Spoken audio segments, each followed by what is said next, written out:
Welcome to First Byte, our Detroit Lions preview podcast. It is now week 15. We are getting towards the end of it. End of the regular season, that is. We might have, not for the first time it might be the first time in First Byte history, a playoff edition. But let's not get ahead of ourselves here. My name is Jeremy Reisman. I'm the producer over at Pride of Detroit. You can find me at Detroit Online. With me, as always, co-hosting this wonderful, wonderful podcast is the senior editor of Pride of Detroit, is Ryan_POD. Ryan Matthews is here. Ryan, how we doing, buddy? We're doing well. The ship is afloat. That's right. For any of you worrying or wondering, don't worry. The ship is afloat. A little choppy waters over the past few weeks, Jeremy. A little bit, but we'll cut through it. We'll calm the that's seas. Sailor talk. Yeah, we'll swap the poop deck and calm the seas.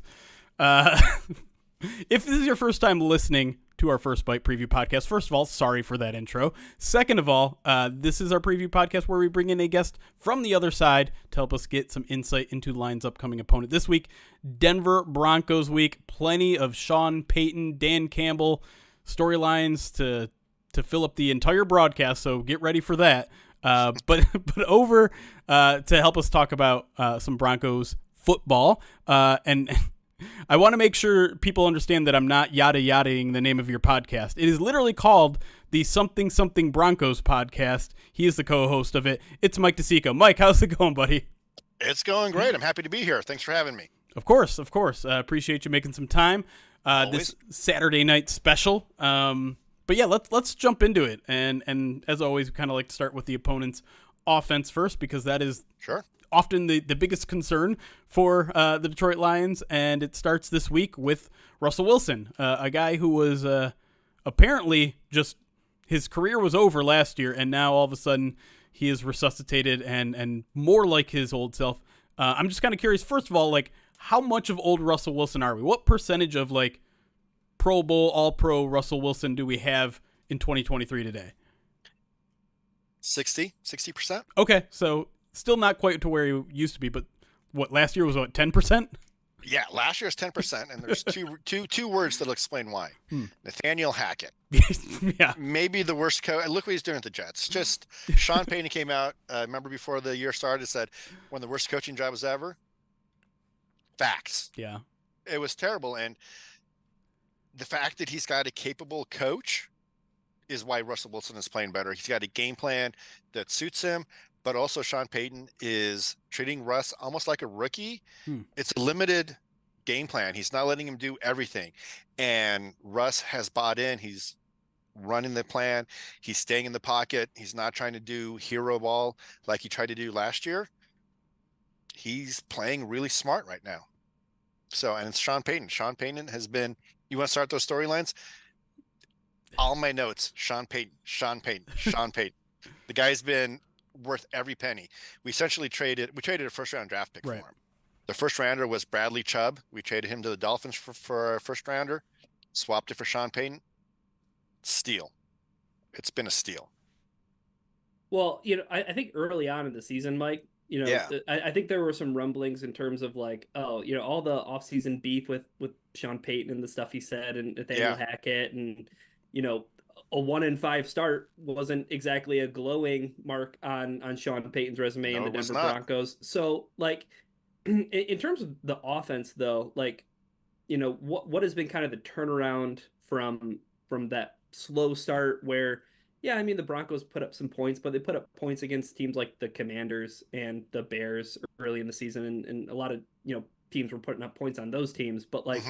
Now it seems like they're a little bit more of a steadier presence on offense. What's kind of been the turnaround from that 1-5 start to where they are now? You want to guess? Sean Payton. Okay. Yeah. Sean Payton was there the first 6 weeks, so he was, but he's got it takes a while for the head coach and the quarterback. We have our quarterback coach is Davis Webb, the former quarterback for the Giants. He's 26 years old.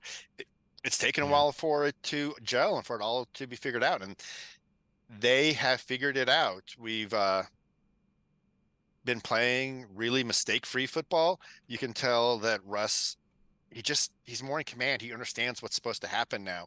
And I think Sean knows what plays to call that makes Russ comfortable, that Russ can succeed at. And they've just It took them a while to figure it out. It took them 6 games to figure it out. Yeah. But they figured it out, and they're not blowing people away, but they're being really smart and methodical, and they're there. Even the game they lost, we had a chance to win on the very last play of the game. We're just always there. We don't go away. Well, I want to go back to the thing you said about Russ, which is, they're limiting the playbook for him. They're making it a simpler game plan. So what does that look like? What are they doing really well? What are the things that they've kind of taken out of the playbook to manage his skill set at his age? Well, Sean Payton, he loves to throw to running backs. Mm-hmm. And I think he by far leads the league in most completions to running backs. So he loves P. Ryan out of the backfield. Javonte Williams is, I think, our 5th leading receiver. P. Ryan is our 3rd leading receiver. So they do checkdowns. They take what's available. They're not standing there and trying to be the greatest show on turf. That said, the 2 longest completions by air yards this season have both been Russell Wilson, including one last week to Courtland Sutton. So they're like taking the shots. They're being methodical. And when the big play's there, Russ isn't afraid to go for it. So it's a lot of checkdowns. We had hopes for our tight end to be heavily involved, but he got hurt. Greg Dulcich. Yep. He's designated to come back this week. Payton says we'll see if he's there or not, but if he comes back, he's our top receiving threat as a tight end, and that will open up those short intermediate routes. That's what Sean and Russ have been making their money on. As far as like downfield threats, though, Mike, like I look at, and maybe it's a little bit fantasy football brain, but you got 2 big receivers in Courtland Sutton and Jerry Jeudy, and I mean, getting their fair share of targets, right? But I mean, 699 yards for Sutton, 507 yards for Jerry Jeudy. Like, this seems like an offense that just ultimately really likes to spread the football around. What does that kind of look like on any given week? Is it they're riding the hot hand? Because I mean, Courtland Sutton 699 yards, but 10 freaking touchdowns. Yeah. So like, is that what it is? It's like ride the hot hand one week and then we'll go to the next guy.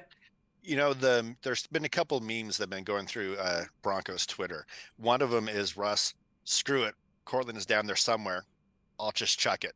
Because have you seen the plays Courtland has made? One-handed grabs in between 2 people. He's made so many highlight reel plays. I think he and Russ have just gelled, and that's our receiving threat. Jerry Jeudy, maybe the most unpopular person in Bronco country right now. He dropped 3 deep passes, including one for a touchdown. Well, he didn't get his foot down in the touchdown. Didn't look like he tried. I'm not sure there's a player that Bronco fans are more frustrated with right now than Jerry Jeudy. He leaves a lot of plays on the field. He's always had a problem with drops, and he just leaves you wanting more. Yeah. He's very disappointing. And so it's to the point now, if we get anything out of Jeudy, cool, but I don't think anybody expects anything there. And I'm not sure that Russ and Sean Payton trust him. Marvin Mims, our return man, who has been a stellar rookie, has been getting more touches in the offense. And like you say, we like to throw to the running backs. So Judy's option 2, but way down from Courtland. Courtland is the money. Courtland's where the money is. Well, one thing that hasn't changed about Russell Wilson is the sack numbers. That has followed him wherever he's gone. I'm going to ask this question, and I think I already know the answer, but is it just a matter of him being him, holding on the ball too long, or are there concerns along the offensive line? Both. He, especially earlier in the year, and I noticed this last week too, he takes off and gets happy feet a little bit too early. Mm-hmm. That said, our big money offensive line purchase was Mike McGlinchey, right tackle from the Niners. He has not been good. And so he's under pressure pretty quickly and pretty consistently. They schemed a lot last week to help McGlinchey against Mack from San Diego. Like one time we blocked Mack with a tight end and a wide receiver. Courtland Sutton blocked him on the way out to his route. So our offensive line hasn't been great. They've been improving, but I think Russ needs to do a better job of standing firm, trusting his pocket, just taking a step up. He's too quick to bail, but when he takes off now, he's more looking to make a play with his arm than his feet. Yeah, he keeps his head up. Right.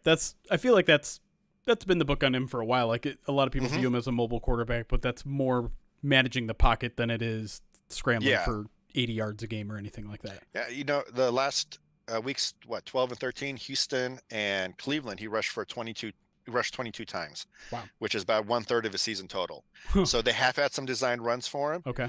But when he takes off, he's been smart about it. He usually gets the first down. I don't know his percentage off the top of my head, but it's been pretty solid. Yeah. Well, Ryan, Mike McGlinchey, right tackle, getting some extra help at right tackle. That's our weak spot. Pressure comes from the right side. And what immediately comes to mind, Ryan? Somebody who's quote unquote hell bent on getting this defense turned around. That's right.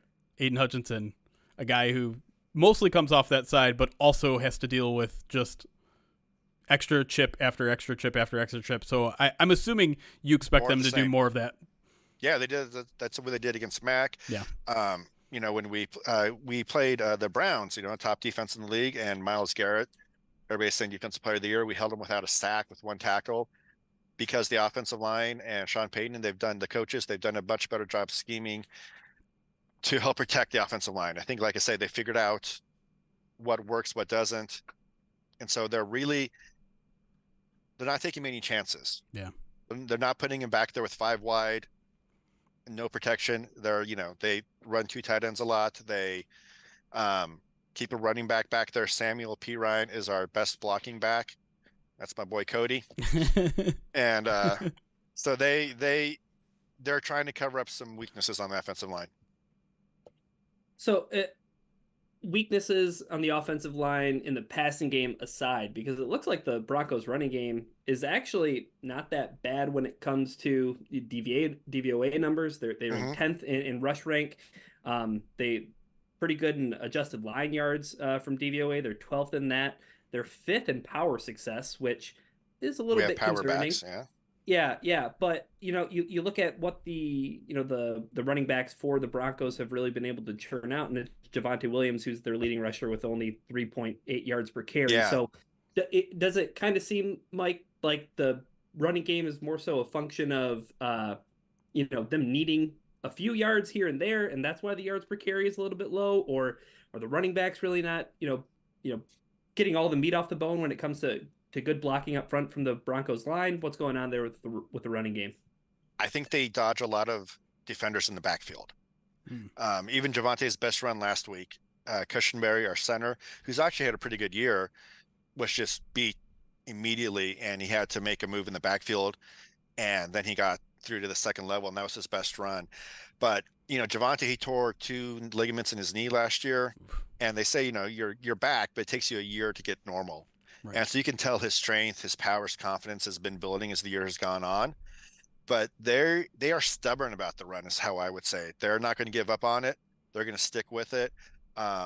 Samuel P. Ryan is a fantastic, he's in there to pick up the blitz, catch the ball, but he's had some good runs. We have a rookie, Jaleel McLaughlin, who I think people expected more from, but he's a good change of pace back. And then Javonte, 3 yards in a cloud of dust, Yeah. He's not going to bust off an 80-yard run, but he's going to go find everybody on the field to hit on his way to 4 yards.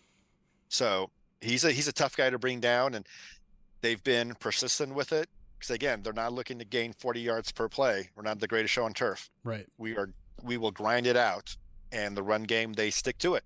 They don't abandon it. Russ does not throw the ball 40 times a game. So be ready to hit. Right. I mean, it's like looking into a mirror, right, Ryan? I don't know if that's what you're thinking, but like David Montgomery, right, is their guy, and is there Javonte Williams, and then Jaleel McLaughlin is essentially Jahmyr Gibbs, right? Like they're just the apple doesn't fall too far from the Sean Payton tree. Right. That's right. Yeah. And plus, our passing game isn't. It's Cortland Sutton and some checkdowns. Right. So teams can afford to keep more people in the box. So, we're not spreading out 5 wide or 4 wide and then running against the light front. There's usually 7, 8 people near the line of scrimmage. Yeah. So we are who we are, and we're not, It's interesting too, because now I'm thinking about how the Lions respond to that, Ryan, and I'm thinking, well, they just told us that Brian Branch is basically only a nickel. I don't know how often they're going to have to be in nickel against a Broncos team that's going to want to line them up and kind of pound the rock. You're going to have to find a way to have Brian Branch on that football field, though, right? Like, I'd hope so. Yeah. Maybe it's a shift early on downs, Jeremy. Like early down personnel, first, second down, might be running the football. That's where you're going to see Brian Branch in there in some way, shape, or form, right? Yeah, that's true. All right, before we go to our first break, Mike, I want to have you put your offensive coordinator hat on. You're looking at this Lions team. What is the thing you're majorly concerned about? Or maybe there isn't anything, considering the Lions defense has struggled. You are Joe Lombardi, Mike. I'm Sean Payton if I'm the offensive coordinator. Let's be honest. It's always the pass rush. Yeah. Because our offensive line has let too many people through. Russ is constantly kind of running. And so Cortland and Judy can get open, but we have to give him time to get open. So it's always the pass rush and how we're going to slow it down and not make mistakes. Yeah. We're not a team that can afford to give away possessions. So we can't afford turnovers, afford to make a lot of 3 and outs. And listen, I think the Lions pass rush is getting a little bit better. I know Ryan, again, sames, right? It's the samesies. Yeah. But I think the Lions pass rush is starting to get better. That it hasn't translated into sacks, but I feel like Russell Wilson is maybe a quarterback where some of those pressures can turn into sacks with the way he holds onto the ball. And then maybe you get Bruce Irvin back this week and he provides a little bit extra juice on third downs. How's that sound? Yeah. Okay. It feels like we're a little down bad, but I totally get what you're laying down. Yeah. Yeah, and the thing is with Russ, he has been holding the ball, but he hasn't been making those stupid interceptions like last year. So I'll take it. I wasn't picking on Lions getting any interceptions this week, if I'm going to be completely honest. Lions secondary has had some struggles, which I think is part of the reason why the pressures aren't turning into sacks. But anyways, let's take our first break. When we come back, we're going to flip the script. We're going to talk about the Lions offense against this literally fascinating Broncos defense that we're going to get into in a minute here. When we come back here on First Bite with Mike DeSico.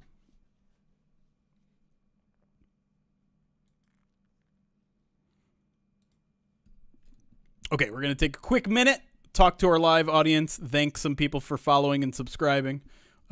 Some people figured out the Easter egg in here, which is that Mike is a teacher, yes. I guess not much of an Easter egg, considering there's a big whiteboard, there's little cubbies for the students, and then, the custodial worker walked by in the background. Yeah. People noticed that. Yeah. But yeah, Mike and Ryan. I just got done with school at 3:30, Mountain California. So yeah. But yeah, let me take a quick moment. Thank some of our subscribers, and then we'll get right back to it. So, TG, thank you for the follow. Woodchuck 100 bits says Lions trade up to 9 and draft a guard. I'm manifesting it now. Ooh, I don't know about that. Unless it's no draft talk right now. Unless it's Quentin Nelson, I don't think drafting a guard at 9 is. No, I don't want that. Yeah, I mean, let's think about things, right? Like, Frank was I think Frank was 20th overall, right? Yes. You guys are in a playoff run. Yeah, listen. I know. Don't talk about the draft. Conditioned. I'm not blaming you don't need to tell me. Woodchuck Hunter, you're in timeout for that. I'm not literally going to time you out, but emotionally you're timed out. Dan Pask, thank you for the 32 months subscribe. Says happy squeaky bum part of the season, guys. Go Lions. 32 months. That's it. I feel like Dan's been here for double that. It's been an impactful 32 months for Dan. Thank you, Dan. Appreciate you, buddy. Thank you, Dan. I didn't get to check out your show today, but I saw that it was live. Mike is in Cali. Dan is also in Cali. So, in case you run into a British guy that is wearing Lions gear, it's probably Dan. Probably Dan. I will say hi. I'm in NorCal. I'm up near Tahoe. Oh, there you go. I don't know where Dan is. I think he's Northern California too. I think he's Bay Area. Okay. Everybody says that counts as North Carolina. It does. No, that's NorCal. Everybody, you say from California, everybody assumes you live on the beach in LA. Right. But I live in the snow. So, I mean, you're still in Denver at heart then. Absolutely. Okay. I think we're good there. So we're going to jump right back into it. Thanks again for everybody for the follows, for checking out. And I know things have been hard and some people don't want to think about the Lions right now, but guys, we're 9-4. It's okay. Everything's going to be fine. Mike, Lions fans have gotten immediately spoiled. It's fascinating to see. And I think, I don't want to hate on it. I don't want to hate on Lions fans. Jeremy's word. Fascinating is Jeremy's word. But my overall take is that all NFL fans are like this. Like the goalposts move in the middle of the season immediately. We're going to talk about this goalpost moving here. Yeah. Defense. Right. But I mean, the team gets out to a what was it? 4-1, 5-1 start, whatever it was, 5-1. Yep. And you're thinking Super Bowl. So now that the fact that they've only gone 4-3 in their last 7, it's like this is a failure. This team's going to get bounced in the first round. It's like, okay, but pump the brakes, relax, hold on. We don't know that yet. We'll be okay. Also, they're on the verge of winning their first division in 30 years. Can we enjoy that for a second before we panic about what's going to happen in the first round? And they win the NFC North for the first time ever before we freak out. That's what I just said. No, the NFC North though. I said not the NFC Central. Oh, okay. Different. Gotcha. Different. Okay, I'm picking up what you're putting down now. Thank you. Now we got it. I'm sorry. I'm slow. It's okay. No, you're not. All right. Being a Lions fan is hard. It's okay. All right. We're not counting chickens. I mean, listen. No, the only chickens are everybody who thinks the sky is falling right now. You are the chicken littles. Nice pull. That was nice. That was nice. How English teacher of you. Just go to the second segment. All right. Katie, how dare you? All right, here we go.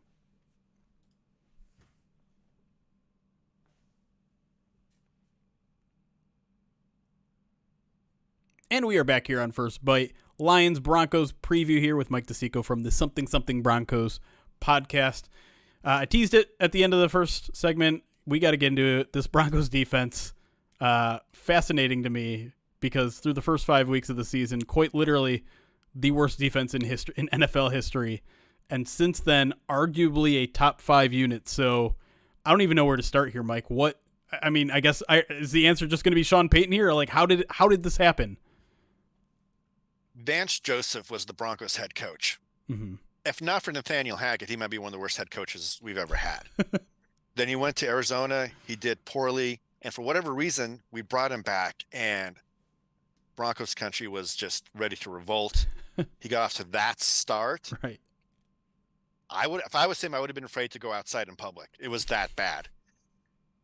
And now, on our podcast, we have a weekly segment where we apologize to Vance Joseph.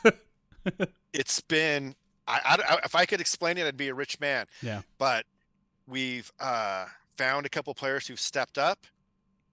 Vance Joseph, he's figured it out. We've been getting so many turnovers. This team gets the ball, and he's calling pressure and blitzes from defensive backs, from safeties, from all over, and it works. And so whatever they learn from having 70 points dropped on them by the Dolphins, they have learned that lesson. And I wish I had more words or better words to explain it, because people want his head on a platter. Right. And now they're like we all apologize to him because he's figured it out. It's been stunning.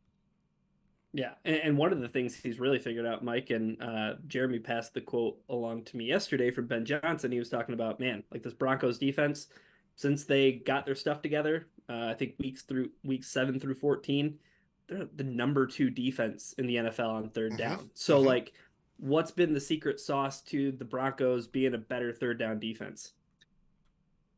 Ironically, it's because I think we're the top blitzing team on first and second down. And then I think we're one of the top 2 or 3. And then I think we're 32nd in blitzing on third down. Weird. Oh, so So I think we've been getting ourselves into a lot of third and longs, which has been very helpful. And then it's the turnovers. The Broncos have fumbled 14 times. We've forced 28. We're punching the ball out. We're getting interceptions, getting, it's not just sacks, but they're like really timely. Like when he calls the pressure, they're being game changing. And so it's not just been like suffocating. It's been that big plays on defense, the turnovers, the sacks, all of that. And we found a couple of new players who stepped up. When Kareem Jackson got suspended again, PJ Locke has stepped up. He's a better, faster, younger safety. Jaquan McMillan turned into, I think, a Pro Bowl cornerback, and he didn't start until like week 6. He's got 2 sacks. That's because they like to blitz their cornerbacks. He's got 2 sacks. He's got like 7 tackles for a loss. He's being really nickel, aggressive, right? Yeah, he's our slot. Okay, yeah. And when you got Patrick Surtain on the other side, they're going to look for you, right? And he has more than held his own. He's been astounding. I want to dig into the turnover thing a little bit, because I think there's this general, I don't know, like analytical opinion of turnovers that it's randomish. Like it'll just, that at least year to year, it's going to vary kind of wildly. Yeah. And so I guess my basic question is, how sustainable is the Broncos' current turnover forcing rate? Is it something that you think is baked into their aggressive style? Is it only a matter of time before people learn, like, hold on to the ball when the Broncos player is about to tackle you? I mean, to me, it seems like such a fascinating, and I don't want to say it's the only reason they've been turning around on defense, because it's I think big reason. But it is a big reason. So at some point, does that level off?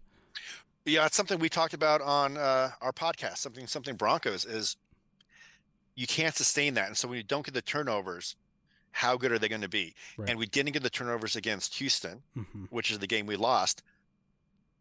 But our defense played really, really good in that game against CJ Stroud. They played well enough to win. So I'm one of those people who thinks, it's got to stop. You can't keep going on forever. But then we came back last week with 3 more turnovers. Right. So you enjoyed while it lasts, but it hasn't been like the, bend, then you get a lucky turnover. They've been aggressive. They've been stopping people without the turnovers. So I think the turnovers are a result of the aggressive play and the players they have. For whatever reason, Justin Simmons, I think since he's been in the league, leads the league at forced fumbles. They create turnovers. And I think it's aggressiveness. I think it's the players they have. Recovering them is kind of luck, though. And they've been lucky to have a lot of fumbles. They fall on them. They've bounced their way. So this week too, though, Mike, like I want to go back to you talking about the timely sacks and the sack numbers. The Broncos spend some money. They bring in a guy like Zach Allen. I know he primarily was like a edge defender.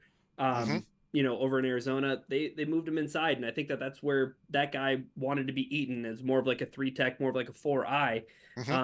But maybe talk a little bit about Zach Allen and talk about how big of a lawsuit it's going to be to not have Nick Benito on the field. Leading sack getter for the Broncos. He won't be on the field on Saturday.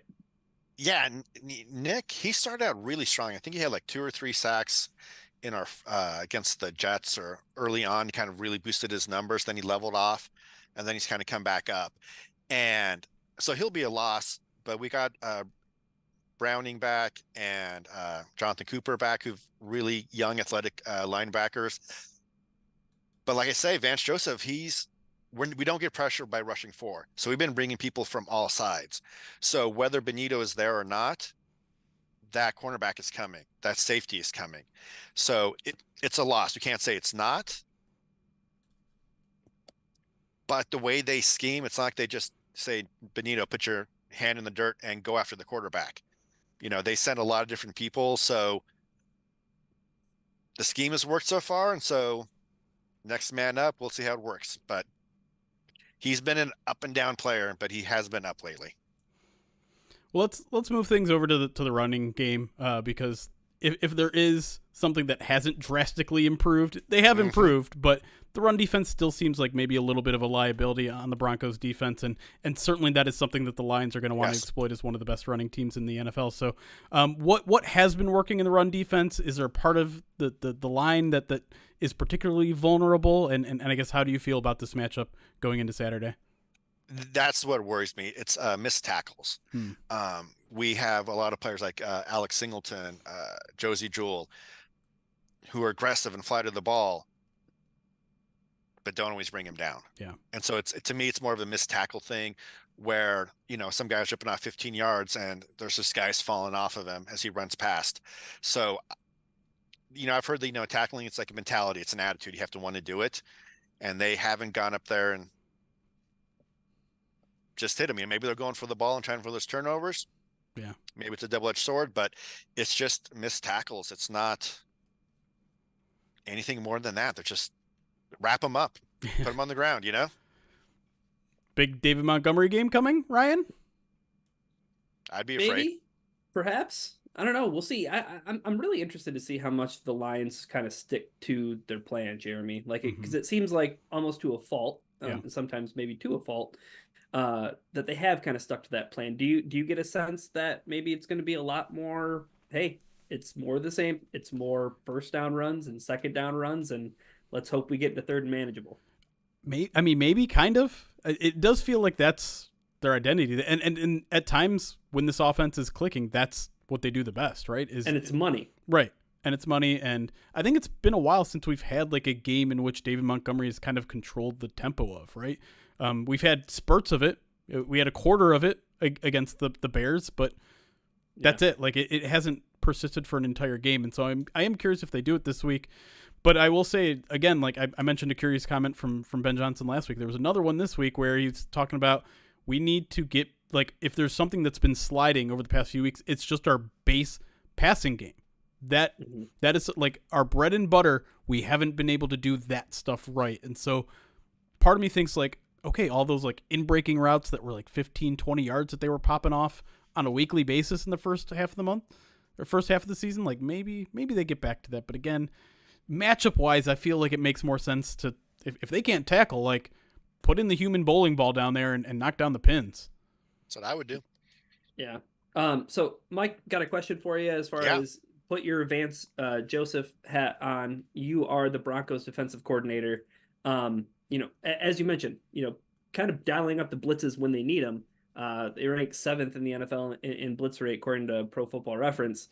Do you think that Vance has kind of been more situational with that in terms of, it works against this team, doesn't work so much against this team? Do you see him maybe doing that a lot against maybe a Detroit team where Jared Goff has been struggling against the blitz as of late? I would think so. Like last week before he got hurt, we blitzed the heck out of Herbert, and he's a good young quarterback. I think he's gonna, he's gonna ride what got him here. You dance with who brung you, and that's what's been successful. I think that's what's been the turnaround. He's done a really good job of moving people around and putting them in positions to succeed. Like you said with Zach Allen. Zach Allen has been great. They moved him inside. He's getting that push. He's, everybody's afraid we lost Draymond Jones to the Seahawks and we replaced him with Zach Allen. Like, what are we doing? He fit the scheme. He works better in that scheme, and it's been great. So, I think they're going to try to make Goff as uncomfortable as possible because we can afford to blitz because you have PS2 back there. Yeah. You have Jaquan McMillan. You have Justin Simmons, who, since he's been in the league, has, I think, the most interceptions of anybody since he's been in the league the last 6 years.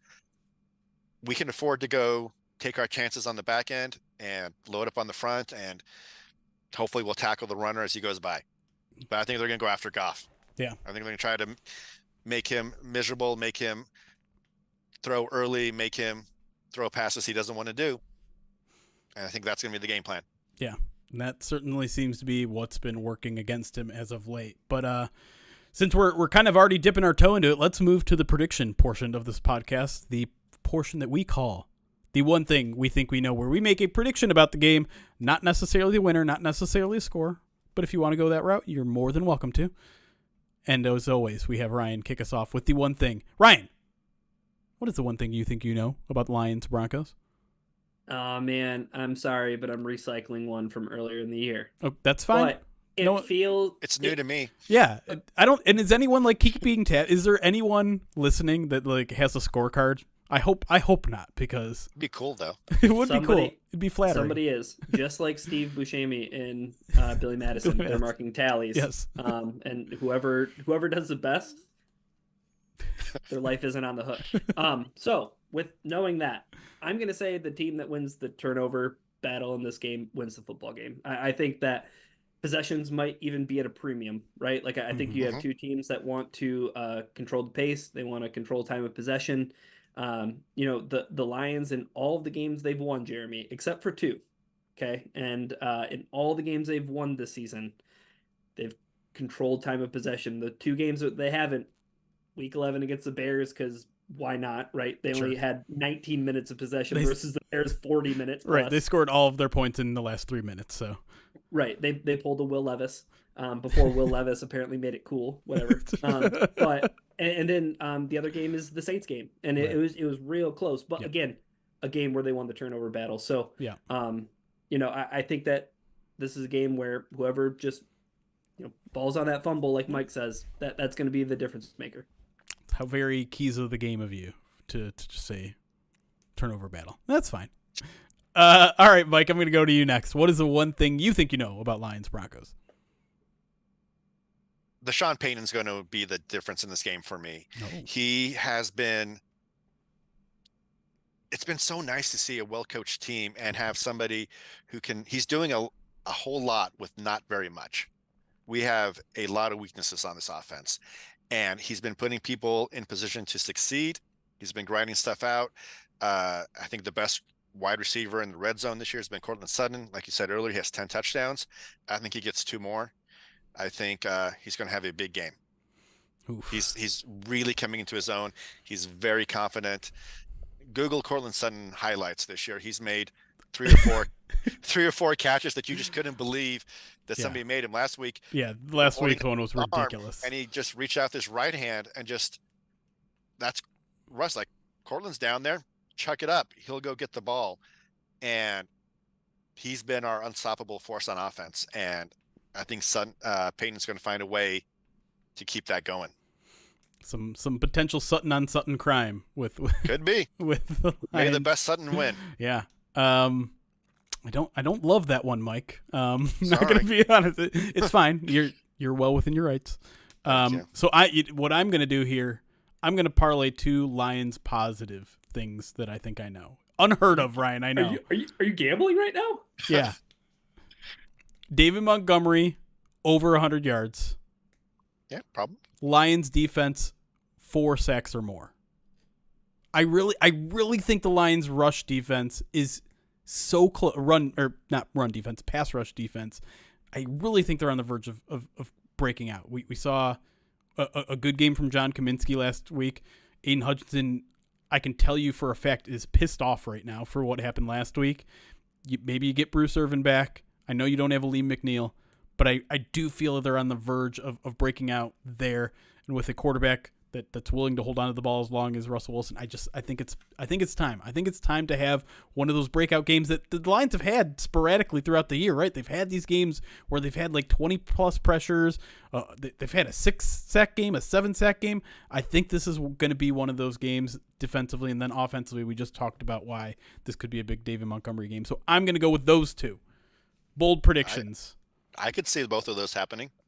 And hopefully that results in a win. I mean, Courtland Sutton could still also have 2 touchdowns. Like that seems very realistic to me as much as I don't want it to happen. That's the hard part about Russ holding onto the ball.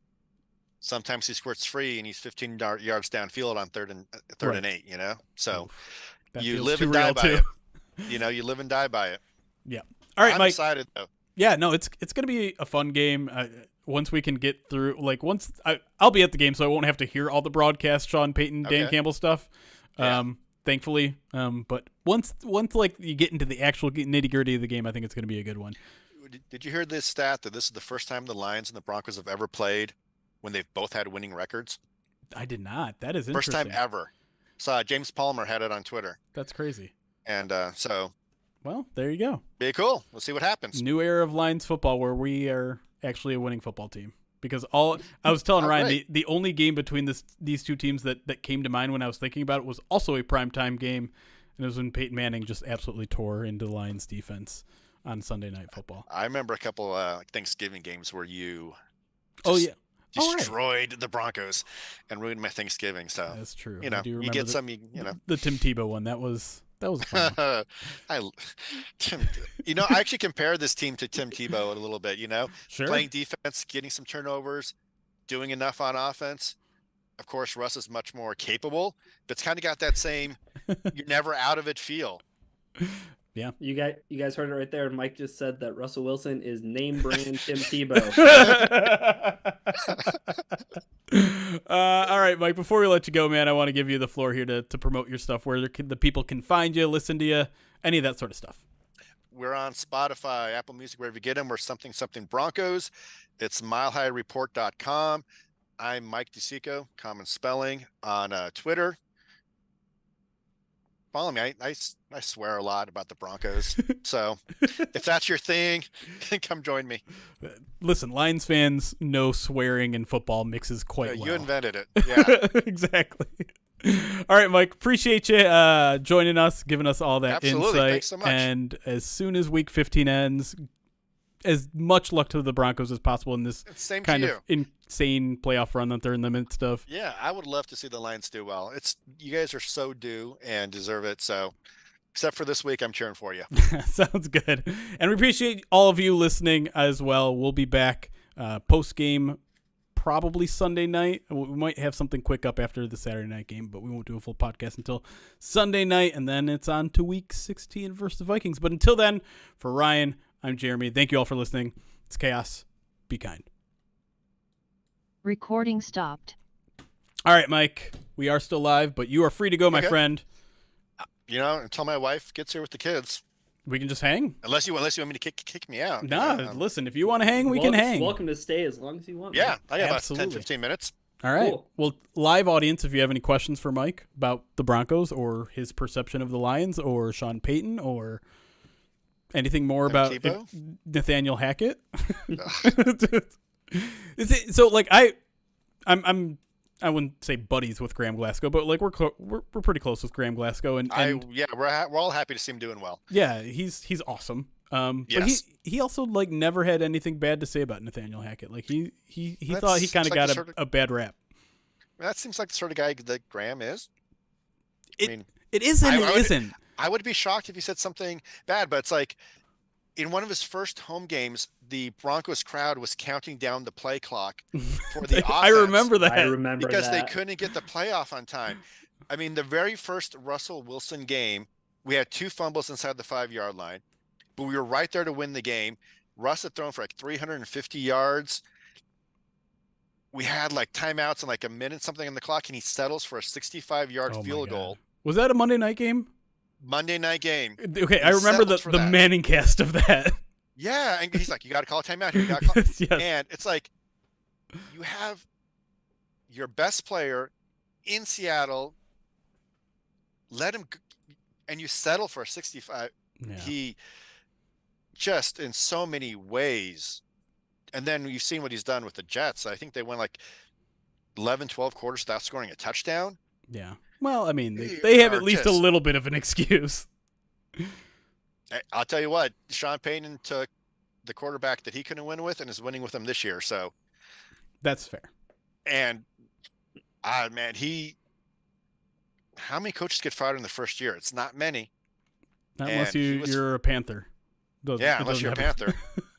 But he was fired for a reason. He was like, I know some of the media people here, and some of the stories you hear kind of like behind the scenes off the record. It was just, they had to bring in somebody just to help him with calling timeouts and managing the clock and all of that. They had to bring in basically a babysitter for him. Yeah, that's Jeremy wants that job though on some NFL teams. Oh yeah, I want to be the clock management guy. Oh yeah, like you call a timeout here, don't. Yeah. Do this, you need that. And they didn't bring it in to give him that edge because they're cool analytical. They're like, you are tripping all over yourself and collapsing on the field. We need somebody to prop you up. That's crazy. Not like I get that there's a period that needs to take. If you've never done that before, Yeah.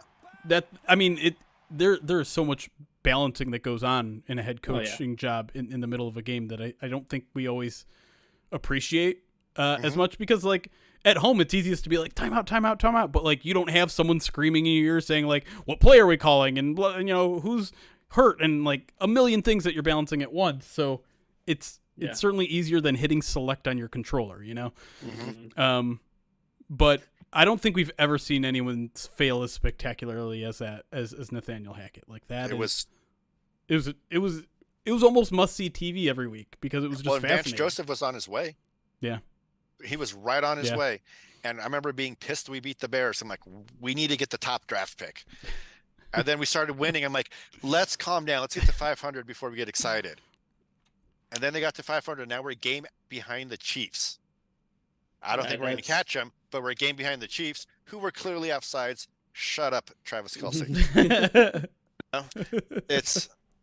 I'm so tired of all that. I got a fly here in my nose. Yeah, I was just talking to our buddy Brett Whitefield about that. Like, I've liked Patrick Mahomes pretty much his entire career. I think he's incredible to watch. He's generally a pleasant person and a good person. Mm-hmm. I don't know what the hell got into him on Sunday. Like, that was ridiculous. Yeah, this is going to affect Travis Kelce's Hall of Fame career. Like, are people going to keep Travis Kelce out of the Hall of Fame because of that? No, they'll keep him out of the Hall of Fame. And they'll still, honestly, they might still show that highlight in his reel because it was awesome. It was still really cool. And he does it like all the time, too. Like there's a montage of that now. I know as Chiefs fans when you're a superstars team with a Super Bowl quarterback, you get those calls, right? You get the superstar calls. And they've gotten so many. There's a famous picture of the Broncos. The play clock's on 0. The ref is there. They haven't even snapped the ball. They snapped it like a second after. They throw a touchdown. Where's the indignation then? Where's the indignation when they do a suplex on Russell Wilson earlier this year? There's no indignation there. They've gotten so many calls that this one goes against them, and they're just, as a Broncos fans, the AFC West. Oh my God, I'm so tired of it. Yeah, I love. By the way, shut up. I love that you brought up the play clock because that's something the Lions have also been victimized by their divisional foes, the Packers. They ran an entire play that was at least a second and a half after it ran, and it turned into like a 40-yard pass. That was the game clock. Like that was the end of the quarter. That was the end of the third quarter. Really? Yeah, go far as back as last week when it caused the Lions to delay a game. Yeah, but like. This is definitely a bugaboo of mine. It's just like, why is the play clock an estimate? Why are we treating it like you get a half second of leeway with the play clock when it says 0? And why isn't there like the NBA shot clock? Yes, like it glows decimal red? And decimal. Put decimals on every single clock. Game clock, play clock. Why are we? Oh, it's a lot of money. What do you mean it's a lot of money? Come on. Decimal points can't be spending that money. They got yachts to buy. They can't get the turf fixed at MetLife. Come on. That's one thing about our new Walmart owners. They have replaced the turf like once last year and once this year. They are spending the money. And if we could do a Dodgers deal like they did with what's his name? Yeah, where we could like just spend all this money and then defer it. Defer 97%. We would buy everybody. We have the Waltons here. We have that money, and so that's the only thing that's stopping us is the rules. So the one question I want to ask you, Mike, about last season, the Nathaniel Hackett stuff, right? Gets fired. They need an interim coach. Avero's just like, no, I'm good. Which I don't blame him. Yeah, but like that, I had never seen like publicly. I'd never seen anybody be like, no, this is a tire fire. This is the middle of the season. I'm good. Like, I don't need my name on this thing. Everybody in Denver was like, yeah, we love you. We get it.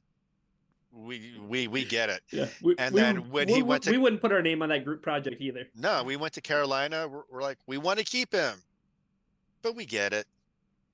We get it, you know? So, actually, the family just showed up, so I have to run. Totally okay. This has been so much fun. Good luck to you guys. And thanks, Mike. You guys do a great job here. So I appreciate that, man. Thanks for dropping by. All right. Have a great day. You too. See ya. Bye, Detroit. Oh, I almost timed that perfectly. So close. It's your white whale, Moby Dick. I love the transition away in the perfect time. It just makes me feel so good. Why is that say Morgan Cannon when I clearly clicked the Ryan Matthews? It's always a little bit laggy, so I'm going to see the transition in real time. I'm going to grade it out of a 10. Okay. There you go. Now you're your proper name. It's like a 8.2. Oh, I'll take that. I felt it was more like a 6. I'm no Russian judge. There are a couple more alerts to thank. So before we get out of here or anything like that, let me do that. Lord Goofa, 21 months subscribed to the channel, says forward down the mother loving field, boys. That's right. A first time subscriber says it's Wyvern was taken. Is taken. Wyvern was taken. Is taken.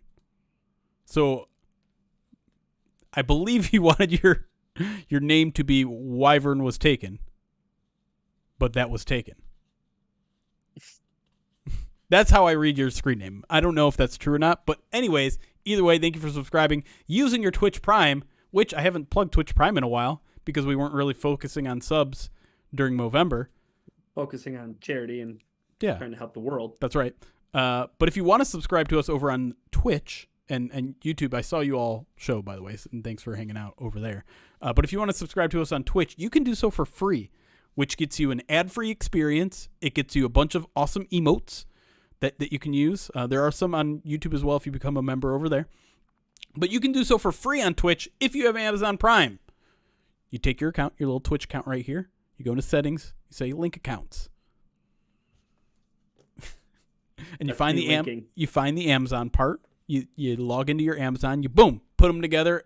And then you hit the purple little subscribe button. You scroll down. It says use your Twitch Prime. Use your Prime sub is probably what they call it.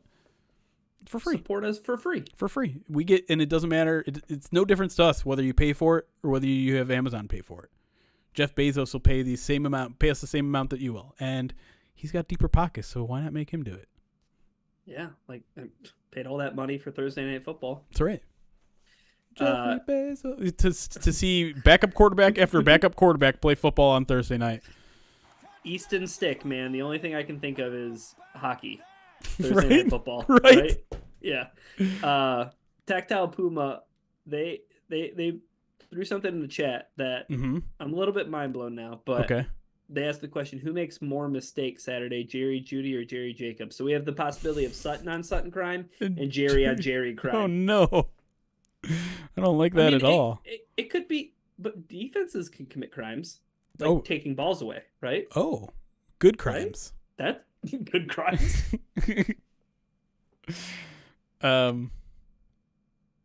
Yeah, I don't know.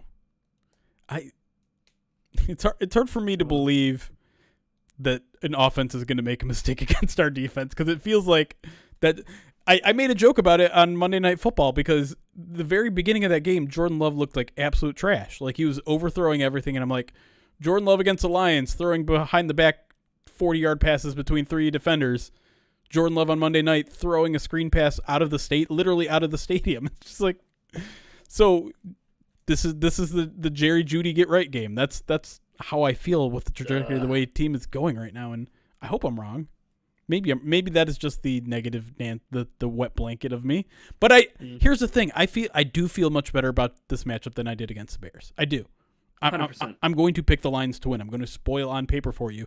It's not going to be by a lot, but I am going to pick them to win because the Bears have a really, really good defense. The Broncos have a very opportunistic defense, and that's the difference to me. And I know the Lions have turned the ball over a lot, but you know who also had like a really opportunistic defense? The Saints. And the Lions didn't have that much of a problem with them. I know there was a area of the game when they did, but they didn't. I don't believe they turned the ball over against the Saints. And so, to me, Goff didn't. I know that. Yeah. To me, I don't know. There is something about a defense that relies so heavily on turnovers that I just don't trust to actually be good. Yeah, I mean that's why when we talked with Miguez, for the Saints game, yep. I feel like you always ask that question, like when you notice, like they're turning, they're forcing a bunch of turnovers. How sustainable is that week to week? Like, is that, like you always say, like, is that baked into their defense, or is it something that seems largely fluky. And the tough part for me is I don't think they have a very good pass rush. It is interesting that they're going to send a lot of blitzes and probably disguise them and try to rattle Goff. But Benito's hurt too. Like, I mean, right. 44 pressures, second on the team. I mean, yeah. And so again, like if this is a team that relies on having to send extra guys, they have to rely on turnovers. To me, that makes them vulnerable. And I know, like, you look at the stats, you look at the past stats, they haven't been vulnerable. You know, Patrick Mahomes didn't beat them. Josh Allen didn't beat them. Those guys struggled, and so it's certainly not going to be easy. But I think with the motivation that this team has after a couple of bad offensive performances, with the matchup of a good run offense versus a bad run defense, I think the offense is going to rebound this week, and that's all they're going to need, because I don't think the Broncos are dynamic in what they do on offense. Yeah. No, I agree with you. Like, I think the Lions have a really good shot. I think here's the other thing, though. This game being at Ford Field. Yeah. That I feel like that that's makes a huge difference. Advantage. Like, I truly think it does for this reason alone.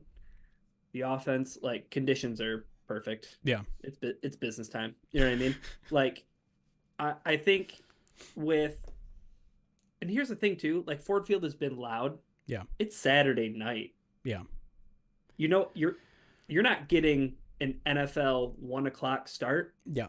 You're getting an 8:00 Saturday start. You're right. People are going to be pretty lubed up.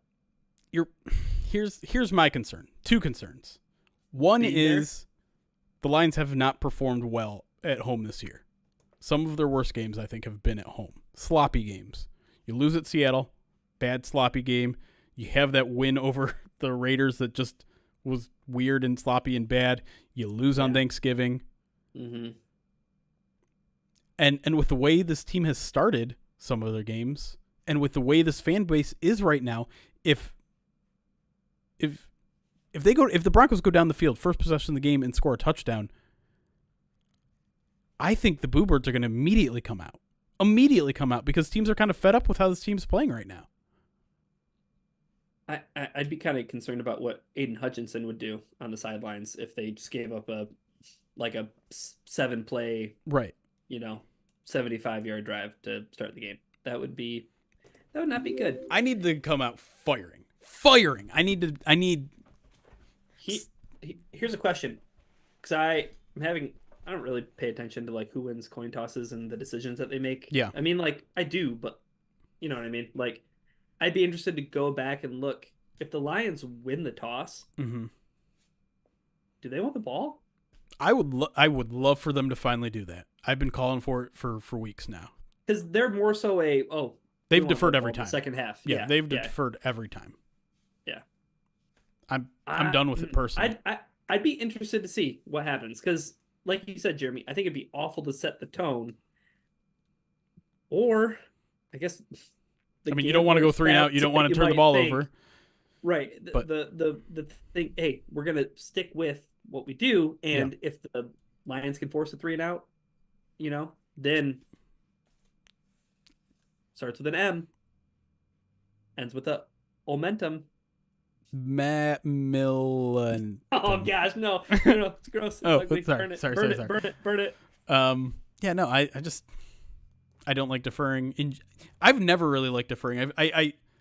That 1 year period where they made it so, like, there was a chance that if you deferred that you could get the ball both halves or something like that. Remember that? When, like, they had just changed something about I guess you would have to ask for the ball.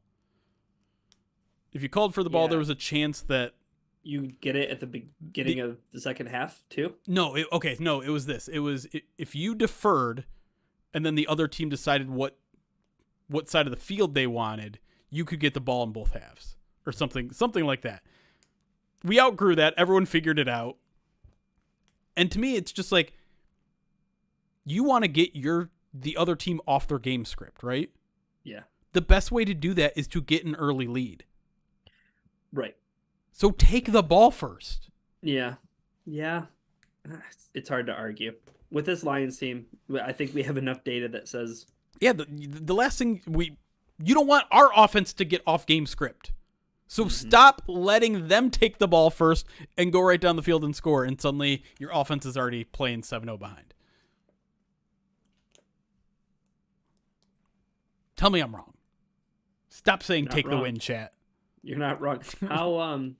How excited are you to see the NFLPA talk about kickoff being a what do they call it? It was like a ceremonial, ceremonial play. Yeah. Stop trying to fix it.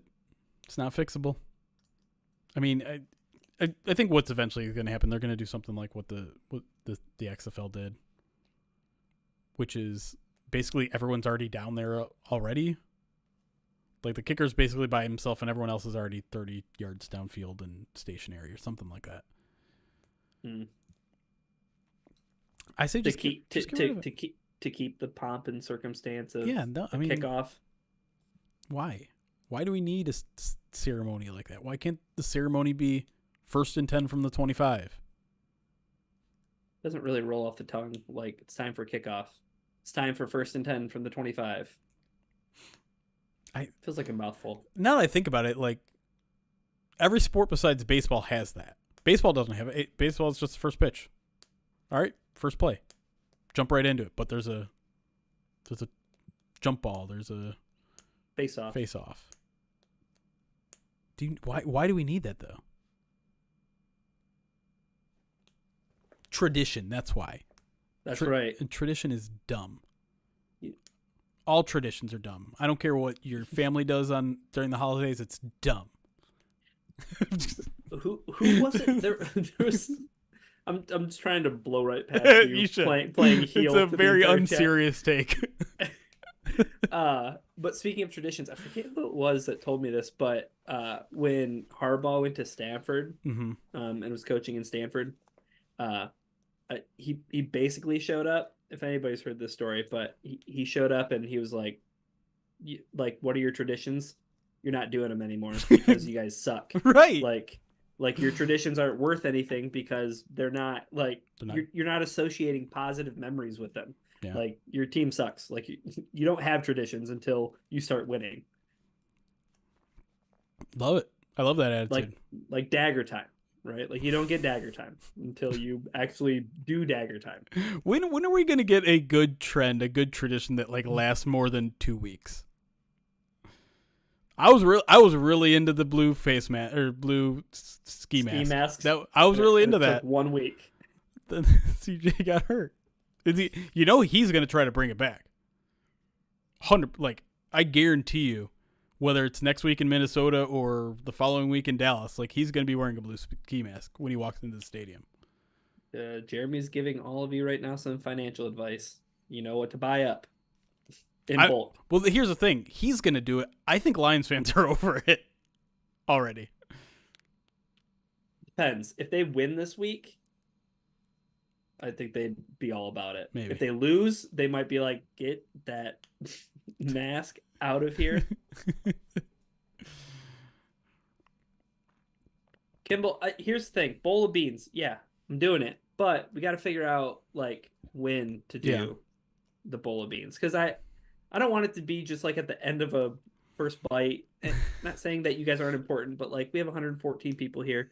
The main show, sometimes all of you are here on the main show, but like, you know what I mean? Like I'm trying, like, I think Jeremy, we talked about this a little bit, but like just trying to find I mean, there's eggs that we owe. Probably. There's 11. I'm willing to do a couple spins right now if you guys really want to. I'll do spins. We owe 11. I mean, let's do 2. So then we're from 11 we're going to 9. So we'll be at 9 instead of 11. Okay. I don't know what tightrope you're walking right now, but I don't appreciate it. What are you doing? Stop it. I was walking a tightrope. No, I wasn't. No. I was walking a tightrope.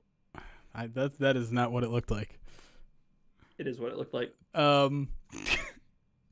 Anyways. Sean McDermott. Don't Sean McDermott me right now.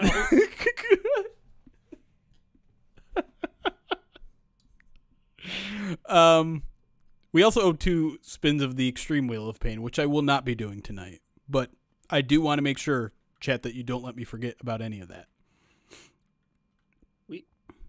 I don't think we should announce it now, but I think we should definitely say, like, it's going to happen by this date. Yeah. So then we have something to hold ourselves to. So we're going to hold at some point before the end of the new year a stream that we're going to try to raise money for Mrs. Ruby's charity, the Good Egg Fund. That would be a good time to do it. We could do it a bunch then. The Good Egg Fund? That's what it's called, yeah. We have our own egg fund. It's true. Oh my God, it's perfect. Yeah. Tell Eric to get the tarp out. Yeah. I don't know what a good day for that is. I'm going to be out most of next week. So it's going to have to be between Christmas and New Year's. The Lions play that Saturday, if I'm not mistaken, against the Cowboys. Yeah. Mm-hmm. I was thinking about maybe making it the karaoke stream as well. Mm-hmm. But I don't know if I can get all of that together in a short period of time. But I think I hadn't even put together it's a Good Egg Fund, and we're going, like, we have so many cracking of the eggs. It's perfect.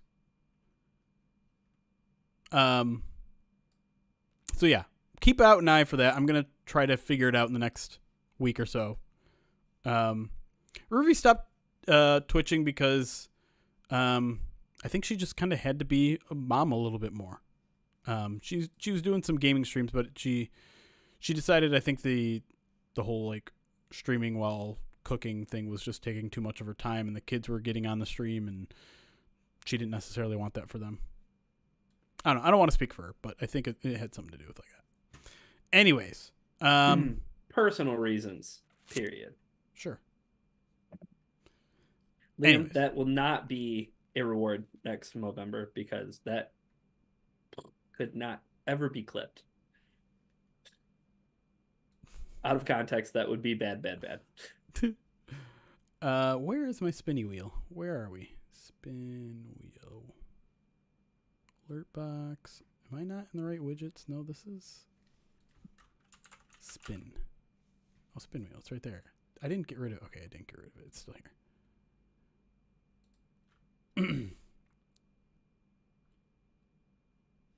Okay, is that... What do we got on here right now? Whipped cream, 10 up downs, eat a bug, bean boozled, saltine serenade. I think I'm okay with all those. Is pickle juice on there?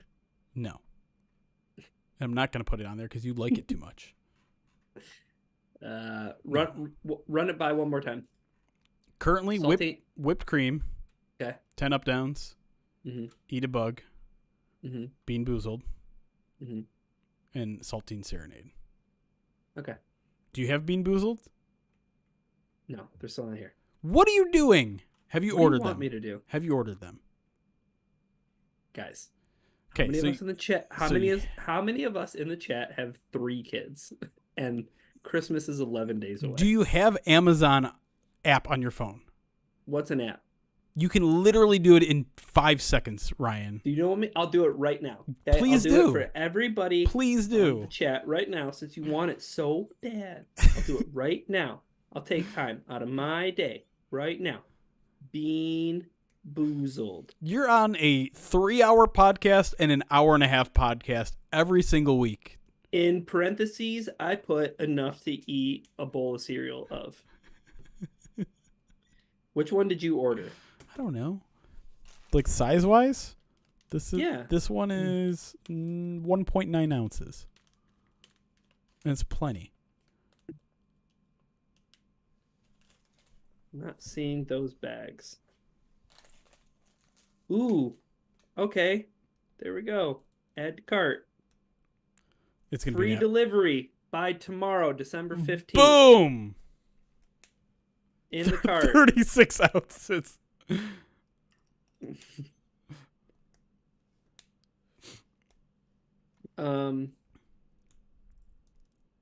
Proceed to checkout. Do I need anything else? Like Celsius. Smelling salts? or card sleeves, or liquid death, or pomade for kids. You can't mention LD on the stream since they were supposed to be a sponsor, and then I don't know what happened. Was that like an all SB Nation thing? I don't know. It still pisses me off. How many of you guys are enjoying the BetterHelp reads? I've done like 5 different versions of them. This podcast is brought to you by BetterHelp.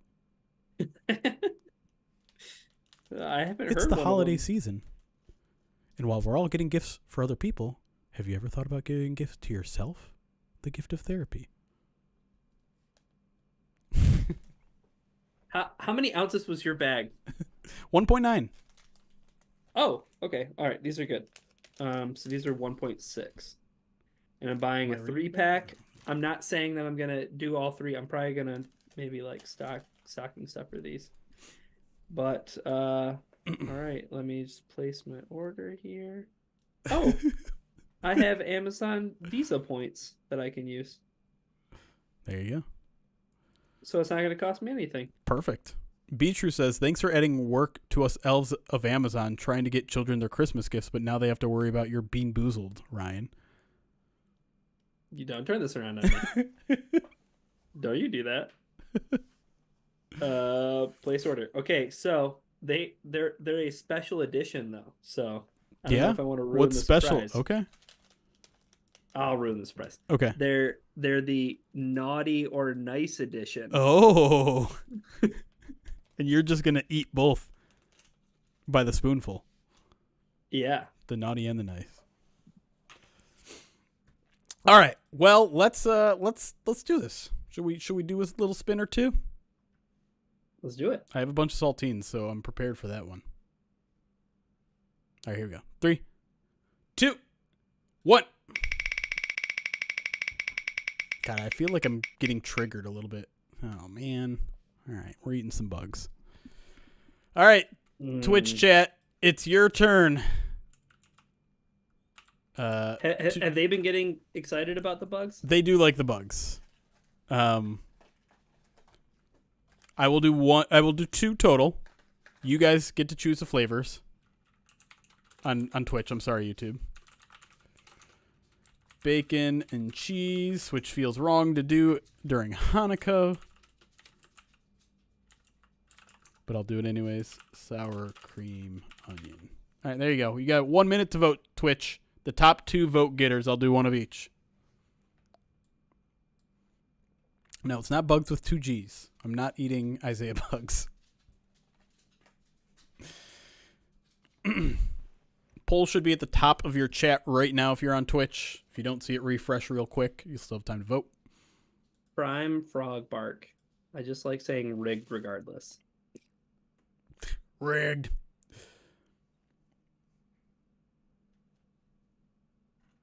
All right. Oh, it is dead. We got 11 votes for sour cream and onion, 11 votes for salt and vinegar, and 8 votes for bacon and cheese. It's very close. Guys got about 15 seconds left to vote. In that 15 seconds, Jeremy, I'd like to wish you a happy Chanukah. Thank you. Happy Chanukahs to us all. Whatever that is. Your sons wanted me to wish you happy Chanukah. So I hope you have a good Chanukah. Oh boy. I told you the old story of that, right? Like I was listening to, I think it was like a post-game line show on 7:60 a.m. and the radio host was like, "Oh, by the way, happy Chanukah." I'm just like, "How? Wow. How? You read news for a living. How do you not know this?" Salt and vinegar and sour cream and onion were the 2 choices, so thank you for letting me pretend that I'm adhering to my cultural values by not eating a bacon and cheese cricket. In case you've not seen this before, I got these off Amazon. They're real crickets in just bathed in flavor dust, and so we're not like, this is literally salt and vinegar and literally sour cream and onion. So one of each. This one is sour cream and onion. We'll start with that one first. Oh, I just poured them all out into my hands. Now there are legs all over because the legs have fallen off a lot of these. And now they're all over my desk. This is gross. All right. I got a couple legless ones, so I'll eat the legs separately. Why not? Jesus. This is gross. I'm not going to eat the crumbs. All right. So, I don't know if you can see that. That's the legless one, and then there are literally a couple legs right there. I don't know how you can put those in your hands and let them roll around in your palm like that without What do you mean? Gagging. If they were like slimy or something, someone asked me what these are taste like or what it's like to eat these, and I just said like it's like eating a crisp maple leaf. Which I'm a texture person, yeah, so I get the whole slime it's not thing, great, but like the crunching into the exoskeleton and yeah, stuff like that's gross. But if it's just that's rolling in fun. my hand, it's nothing. All right, Okay. here we go. I don't know. Just eat your bug. All right.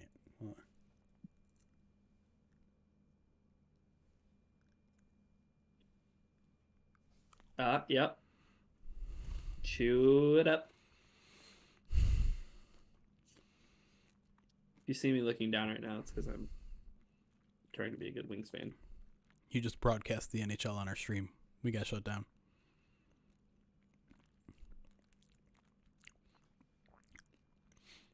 It's not the flavor is not bad on that one, but again, the texture is really bad, and the aftertaste is pretty gross. Not digging that aftertaste at all. Can we put live goldfish on the next wheel? Ooh, I don't know. I feel like first of all we might get in trouble eating a live goldfish. That feels like maybe PETA's going to come at us. Maybe that's even against terms of service. I don't know. Animal abuse. Eating live animals, probably. I have not made a decision on my stash. Frank Ragnow likes it too. He was in this. We had a scrum with Frank Ragnow. I was like, digging the stash. And Graham from a couple lockers over says, don't compliment his stash. Oh, good guy, Graham. Raw eggs is a possibility. I'm not sure about live animals though. I don't even want to mess with salmonella. It's like one of my top 3 biggest fears. Really? I hate the idea of thinking about getting salmonella. Sounds like a great wheel of extreme pain then. Yeah, let's make Ryan anxious as hell for 24 hours. Yeah. What do you mean? 24 I don't even hours? know how long. I don't even know how long it takes for salmonella to kick in. Lutefisk. Graham's just jealous that I'm coming for his mustache throne. GT Sam, Gollum ate raw fish. Cosplay as Gollum and eat a raw fish.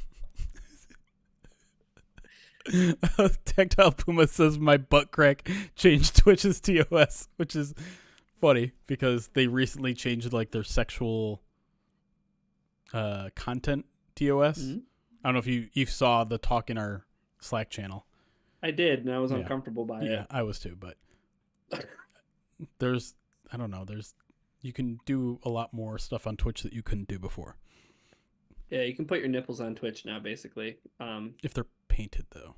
For artistic purposes. You can also paint nudity. You can draw nudity, full nudity.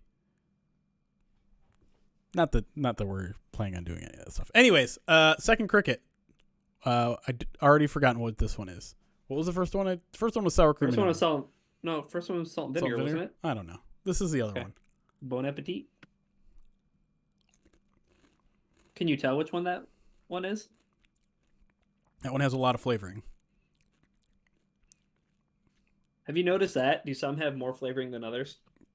Very much so. I'm not sure which one. I think that doesn't taste very vinegary, just very salty. Maybe. I don't know. What was it, chat? You might remember. You guys are probably paying attention. Thor, I must ask you a question. What it's like to be Jeremy Rizman in real life, covering the coolest football team in the league. Well, thanks for rizzing me up. Oh gosh. Whatever happened to Baby Gronk? Is that? Oh man. Is that shining star imploded? Yeah, I feel like it came and went, but while it was here, it was a lot of fun. It was pretty ridiculous. To answer I don't know if you were asking legitimately or not, but it's awesome, man. Like, it's everything I wanted as a kid. I always knew growing up I wanted to be around football, and the Lions were clearly my biggest passion. So I didn't know that I'd be writing for them. I didn't know I'd be podcasting for them. Podcasting obviously wasn't even a thing when I was a kid. I think I had always kind of wanted to be a play-by-play announcer a little bit, but I never had the guts or presence or vocabulary to do it. And so now I just do it for fake games on Madden. But, like, have a great time doing it. Yeah. Like, There's can no you pressure think of on any... That's what I was going to say. Can you think of something more low stakes? Right, no. So it's awesome. Like, there are the things that I hate about the job, of course. There's things that everyone hates about every job, right? I don't love that I have to be connected 24/7 generally. Although part of that is not entirely true. I just force it upon myself a little bit, and I don't love covering the team when it's bad, and sometimes I get frustrated with y'all and maybe let it slip out during a break during the podcast last week. But like, no, I absolutely cannot complain about this job ever, because it's such a competitive field. I'm in such a unique position where I get to cover the team that I love and act like it's the team I love. Yeah, right? Like, no, I mean, unless you're there in person. Yeah, I mean, how many jobs covering the Detroit Lions are there like the one that I currently have that can be a full-time job? 2? 3? Like, it's not much. And so I have to remind myself anytime I feel frustrated with the job, like, I am so incredibly lucky. Pretty lucky guy. Yeah. I don't know why the alerts aren't going off. I haven't heard an alert. Have you guys heard any alerts? I feel like I haven't seen any. But I don't even think we got through them all. We definitely didn't. McVeigh Rob, thank you for the 16 months as fueled by all natural belief. Right? You guys aren't letting that one go. That's fine. Oh, I remember belief. Yeah. LJB Ruff, thank you for the 48 months subscribed to the channel. My roommate actually has the clip of me saying all natural belief and has it on his soundboard, so that sometimes when we're playing video games together, he'll just have that go off, it's just wonderful. And he can just hit it 22 times to represent how many times the Pistons have lost this season. That's right. Dang. All right, yeah, there you go. Take that. Dude, 21 games in a row. 21. Yep. 21. That's fun. Uncle T-Rav, 19 months subscribed to the channel, says Dan Kibble is a sly guy. Haha. 3 days ago, he says CJ won't be back until January. 2 days later, he says he's ready to go. Haha. Anyways, let's go. Yeah. That's why today's news kind of blindsided me a little bit, is because Dan Campbell isn't one to necessarily mess around. And every time CJGJ was like, oh, December 20th, I'm going to be back, Dan's like, late December at best. And to be fair, and I was going to say, he would literally say too, like, I want to talk to those doctors that he's talking to. Yeah. Right. Yeah. And eventually he did. And they were like, yeah, he's going to be ready. You're like, oh, okay, cool. Oh. All right. X-Men. So, I mean, maybe we can expect James Houston back soon too. Maybe he's been playing coy about that as well. The question is, because it seems pretty clear to me that CJGJ is going to return to practice next week. When does he play, though? Yeah, when does he get back up to game speed? Right. It's probably not It's probably not that week. It's probably not Minnesota at Minnesota. Probably Dallas. Probably Dallas. But also, can I run a theory by you real quick before we get out of here? Yeah. I don't know if you thought about it. I'm sure it's not original, okay? But it dawned on me today. the Lions win these next 2 games, they tucking it in? No. Listen, because if they win the next 2, you know what the talk's going to be?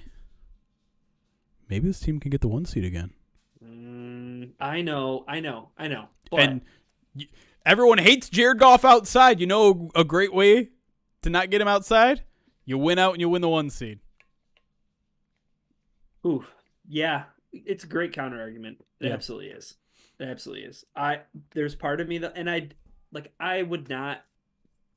I think Dan Campbell would be fundamentally Against it. philosophically against it, right? Yeah. Like, I think there's a small chance. what about 1 week? What about right. one? That's week? what I was gonna say. I think there's a small chance, and I'm sorry, like I don't think Hendon Hooker's gonna play.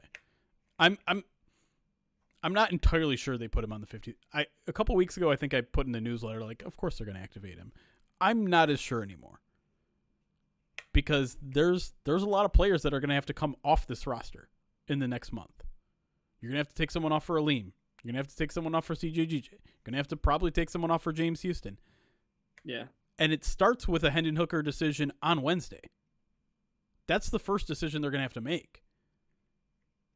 And with all those other decisions looming, are you prepared to make one? Because you're not going to activate Hendon Hooker and then you're like, well, I got to activate all these other guys. We're going to you can't cut Hendon Hooker. Once he's on the roster, he's on the roster. And if you cut him, someone else is going to grab him.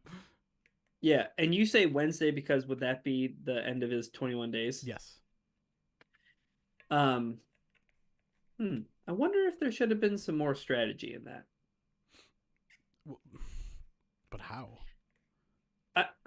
Starting it later so that because I feel like the only time that you would want to do that, like you would even think about bringing Hendon Hooker into a football game, would be week 17 or week 18.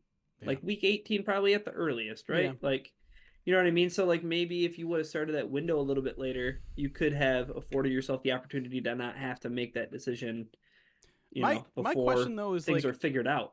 If the Lions they've clinched the division, they're stuck in the 3 spot, nothing can change in week 18. And let's say Hendon Hooker was theoretically on the roster. I'm not even entirely sure that they would have put him out there in the game. Like I get that it's a huge benefit of him, but I feel like isn't it also a benefit to get your backup ready just in case you're going to need him in the playoffs? Sure. I mean, would they? Gosh, I mean, I don't know. This is kind of unprecedented, right? Like I don't think has anybody ever really treated it like it's a preseason game. Like, would Teddy get a half and then Hendon get a half? Yeah, maybe. You know what I mean? Right. Like, I don't know. It's wild to think about. Yeah. Also, I don't want to be counting chickens before they hatch, but hey, just win the next 2 games, Lions. That's all. It's literally all I want. I don't care what happens the rest of the way. Get blown out by Dallas, get blown out by the Vikings in week 18. I don't care. You win the next 2 games.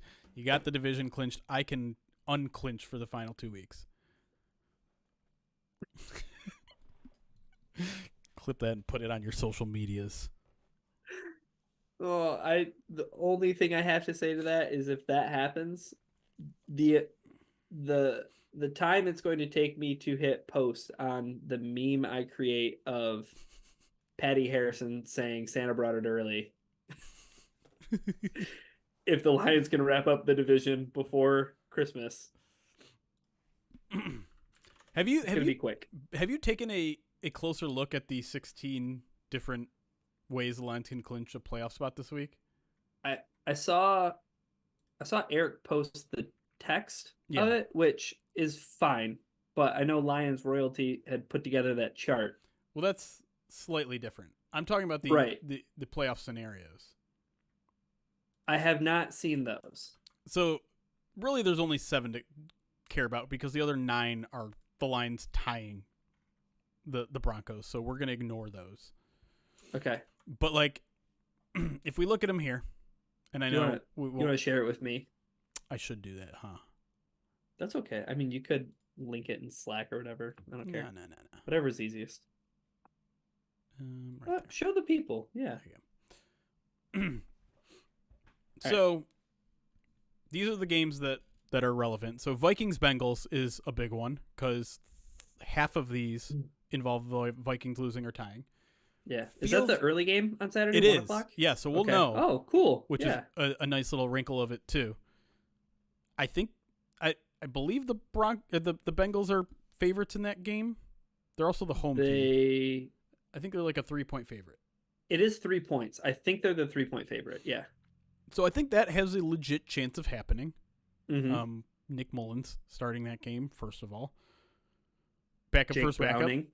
seasoned veteran at this point. Sure. So if that happens, we're already on the right track. Lions win. So now this one is in play. The Seahawks play Monday the Eagles. Football. You'd have to wait until Monday Night Football for that football. one. But they played the Eagles. Very possible. Eagles team that's trying to get right, too. Yes. If not them, I mean, the Lions could clinch it before then. If the Falcons lose and the Rams lose, the Falcons play the Panthers, so not great chance there. Rams. You know, the Commanders. spread in that game is kind of funny, though. Is it? Like, it's not as big as you would think it is. The Panthers have played competitive. Oh, yeah, it's only 3 in Carolina. Yep. Who knows what the field conditions could be like? Right. Good call. Thank you. Vikings loss. Falcons lost or tie. So wait, we just talked about that one. Yep. Rams. We didn't talk about the Rams element though. Right. The Rams play the Commanders. So I don't love the Commanders' chance at that game. The other one is that the Buccaneers lose and the Rams lose. The Buccaneers are playing the Packers. So the Packers to win anyways. The Bengals want Buccaneers want the Bucks to win. Well, here's the thing though. The Bucks losing is one scenario. The Packers losing is another scenario. So this is almost a push. Either way it goes is fine. I think you probably ultimately are rooting for the Buccaneers in case there's any residual fears that you lose the division to the Packers. You know, they go on a run, they go 11-7. I'm sorry, 10-7. They can't go 11-7. Otherwise, they have cheated and somehow played an extra game. Could happen. That Vikings record says 6-7. Damn it! I didn't edit that. How dare you point out my flaws? Eric edited it, right? Probably. Whatever. Don't now. I can't stop looking at it. I know. I'm sorry. It was bothering me. Anyways, so that's all if the Vikings lose. Let's look at some of these other ones. Who do you want to lose? Like which path do you think is most beneficial for Detroit? Like, I mean, they're all the same beneficial in a way that they clinch either way. Right, this two is my favorite. Okay, 2's your favorite because it's the Packers losing, which is fun. Yes, and it's the Seahawks losing, which seems the most likely, probable thing to happen, right? Yes. And the Buccaneers are the leaders in their division. Yeah, they're playing for something. They could lose that game, man. Like that is. I don't know what the line is on that game, but I bet it's pretty close. I don't think it's huge. It might be like 4 or something. 3.5 for the Packers. Yeah. Okay. Yeah. I mean, none of these games are like big spreads. I guess everyone chat's right. Number 1 is the best option, right? Because the Vikings are the biggest threat in the division right now, and the Seahawks losing is the most likely. So 1 feels like the most likely. Yeah. So Seahawks losing feels most likely. I would say second most likely team to lose of those games. As far as teams that the Lions need to lose, I would say Vikings. Probably. Like I think that that's a tough game on the road against the Bengals, who also playing for their playoff lives. They're trying to stick in the wild card, right? So they're playing decent football right now. I know everyone thought that they were going to pack it in with Joe Burrow done, but they've won. Not the case. Have they just won 1 in a row? No, they've won 2 in a row. I think 2 games. Yeah. Jacksonville and Indy, both teams who are also in, competing for. They won that game, and I know they Trevor smoked Lawrence got Indy. hurt. I know Trevor Lawrence got hurt, but they went into Jacksonville and won without Joe Burrow. And they smoked Indy. Indy's a 7-6 ball club. Yeah, and this one's in Cincy, so that's why I think second most likely to win that game. That's the first game on Saturday. It's a 1:00. I'm so glad that it's not at 4. I don't want it right butt up against the Lions game.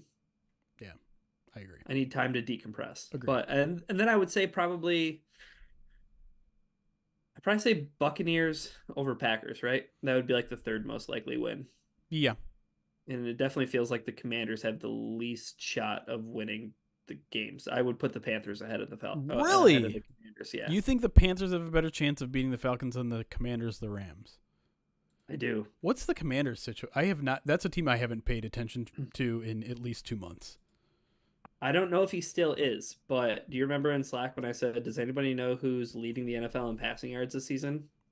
Because the answer was Sam Howell, and it was like 11 or 12 weeks into the season.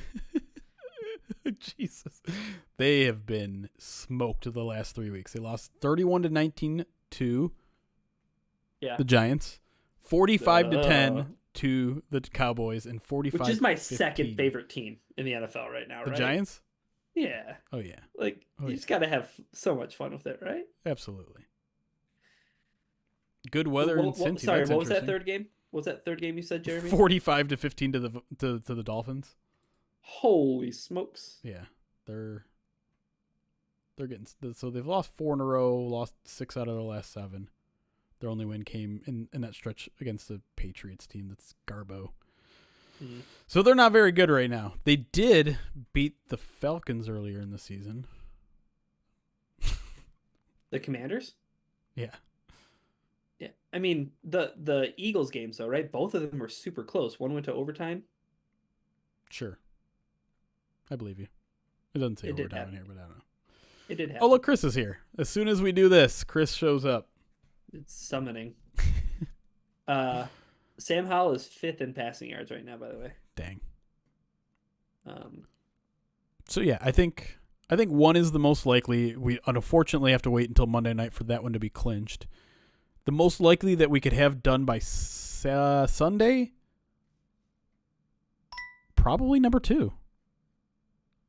When's that Packers game happen? 1:00 on Sunday.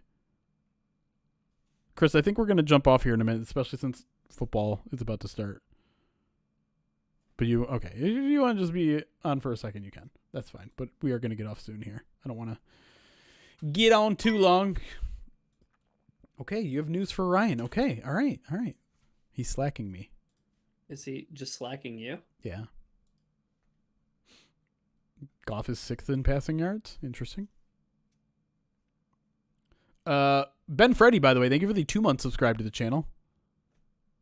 I think I'm caught up. Aiden, thank you for the follow over on Twitch. I'll mute that. Hello, Christopher. In here? All right. There. Hey. Hello. Hey. Hello. Hey. Tommy Cutlets. Tommy Cutlets. I just want to say that I think I beat, because I saw Ryan was trying to get a Tommy DeVito jersey too, so I just wanted to brag that I think I beat you to one of those throwbacks. What size did you get? 2XL. Oh, yeah, those were the only ones they had left. Yeah. I just decided, you know what? It's worth it. I'm going to put a hoodie under it or something. Where does a nightgown? And then I settled on I'm gonna get the Tommy Cutlets. Nice. Tommy Cutlets hoodie. So. Did you buy one, or you're going to? It's a lot like the Bean Boozled, Jeremy. Okay, well, all right. Except they're not on the hoodie's not on the way. Like the beans are. All right, well, let's just sit here for the next 2 minutes and see you order them. That night, the jersey got locked in that night. I'm kidding. You don't have to do it right now. I know, but I'm gonna just look it up. People are yelling that I need to be muted. Chap, behave. Is there an official place to get these? I don't know. Because when I Google it, the first website that pops up is called Hardcore Italians.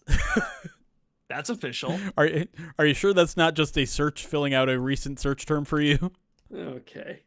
Don't wow. Don't be that way. Someone at work was like, "You're doing that because the Lions benefited from the Packers being beaten." I'm like, only 5%. Join the hardcore Italian family with 15% off. Legitimately, like who, like this is the first like big Italian football player in the NFL since Franco Harris.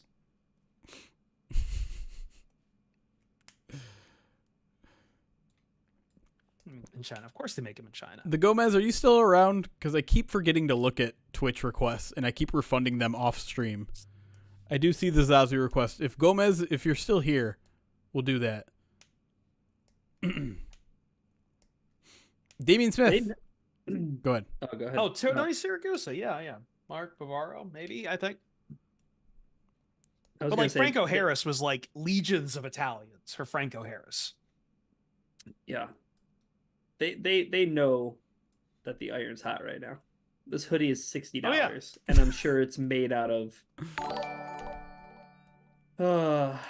it's a 50-50 blend. Like I'm pretty sure like if he just even goes up from a third string to a backup, that's like fantastic money for his family. Yeah, no question. Get it? Gomez is here. Also, Chris Shepard wants to dig into your bookshelf if that still exists. Refund. What the happened? only thing I remember of Tony Siragusa was the adult diapers commercials. Zazu, come here. I'm just not downstairs anymore to record my podcast. I do it upstairs, so. Okay, come up. I don't Just know what happened to my lasted. Oh God. Look at that, buddy. Speaking of this, I'm having fettuccine Alfredo tonight, so I need to go make that. Zazu thinks I have a treat for him when I do this. Zazu, noted non-fan of Tommy Cutlets. No, he hates Tommy DeVito. He's kissing him. He's kissing him. He'd bark at Tommy DeVito. That's just racism. It's dogs into the dog. Speciesism. But it's probably true because I think Zazu's what it is? He's a Packers fan. Anti-Italian discrimination. All right. That's all I wanted. All right. All right. We're going to get out of Let's here. Get out of here. I'm going to send you guys over to watch some Thursday Night Football right here on Twitch. If you're on Twitch, if you're on YouTube, you can jump to our Twitch page and it'll bounce you over to watch whatever football game is on. Are you sure you want to watch this football game, though? I don't, but listen. Leave that up to the people. Easton Stick. Go score a goal. How much tonight for Easton Stick? $2.50. Damian Smith, by the way, thank you for the £2. Says Eagles need to lose to get number 1 seed. Yeah, that's true. But I don't think the Lions are going to get the 1 seed. Yeah, that's probably true. Just Remember when I said that the 49ers were going to get the 1 seed? No.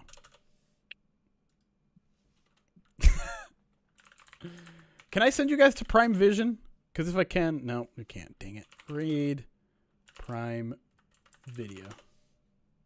There you go. All right. You guys are headed over to Prime Video, which has the normal broadcast of Thursday Night Football. Enjoy one of the last broadcasts with Al Michaels, I guess. Is he quitting finally? No, they're kicking him off for playoff coverage. They don't want him for playoff coverage. Oh, so it's not going to be gone for good. Yeah, probably not, but I don't know. If they don't, if they don't want him for playoff coverage, I wonder what that means for next year. I have no idea what his contract is. I think this shit is over. But anyways, thanks for joining us tonight, guys. We'll be back. I didn't say Madden Sim. Oh, you can't even see me. Madden Sim's going to be tomorrow night. Tomorrow night, Madden Sim. We're not going to do Saturday morning. I'd rather have a relaxed Saturday morning. Madden Sim will be tomorrow night at some point, probably like 7-ish. And then I'm not entirely sure when we're going to do post-game stuff, but let's see. What time is? I keep forgetting what time the game is. Like 8:30. I'll be able to do, if we don't do a full POD cast, I'll be able to do a post-game stream. I'll be home. We're definitely not doing a full podcast stream. Oh yeah, no. So I'll be able to run a post-game show. So we'll have post-game after the game on Saturday. There you go.